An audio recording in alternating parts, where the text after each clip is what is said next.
పెళ్ళవక ముందు 6 o'clock లేచి అలా మేడ మీదకి వెళ్ళి ఒక 1 hour అయినా స్టే చేసేదాన్ని అండి. ఇంకా నాకైతే చాలా ఇష్టం మా విలేజ్. ఎందుకంటే చుట్టూ కొండ ఏరియా అండి, చాలా బాగుంటుంది. ఇటు సైడ్ ముందుకు వచ్చేసరికి అయితే హైవే అయితే ఉంటుంది. మా ఇంటి ముందు అయితే ఎవరో ఇంట్లో దిగుతున్నారండి, అందుకే టెంట్ అయితే వేశారు.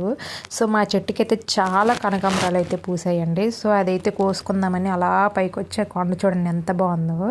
ఇంకా వచ్చేసరికి అయితే పువ్వులు అయితే బాగా రాలిపోతున్నాయని ఇంకా తీసేసి ఇంకా కోసేసాను. సో షాప్కి వెళ్ళడానికి అయితే ఇంకా రెడీ అవుదామనేసి ఇంక స్నానంకి అయితే వెళ్ళిపోయానండి. సో ఇలా అయితే రెడీ అయిపోయా. ఇంకా అన్నం అయితే ఉడుకుతుంది. మా అమ్మ ఆల్రెడీ అప్పటికి దీపం అయితే పెట్టేసింది. ఇంక నేనైతే దండం పెట్టేసుకుని మా అమ్మ ఏం వండిందో చూసి నేనైతే పొద్దున్నే టిఫిన్స్ అవి మాకేం అలవాట్లేదండి. సో మేమైతే గింజన్నం అయితే తింటాము.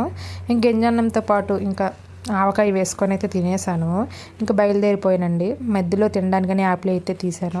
షాప్ దగ్గరికి వెళ్ళేసరికి అయితే మూట అయితే వచ్చేసిందండి. ఇంక దాన్ని అయితే లోన్కైతే మా అమ్మ అయితే పెట్టింది. ఇంకా పెట్టేసరికి నేనైతే మొత్తం సర్దుతున్నా. అప్పటికే వాడంబరాలు అన్నీ కూడా ఇంకా బాగా నలిగిపోయాయండి. అన్నీ ఇప్పేసాక బయట అయితే పేర్చేసాను పువ్వులన్నీ కూడా. సో ఇంకా అక్కడైతే కూర్చోనండి. ఇంక వ్యాపారం అయితే ఇంకా అలా స్టార్ట్ అయింది. సో ఇంటికి వచ్చేసరికి బాగా టైర్డ్ అయిపోయానండి. ఇంక నిద్రపోదామని రెడీ అవుతాను. Okay bye.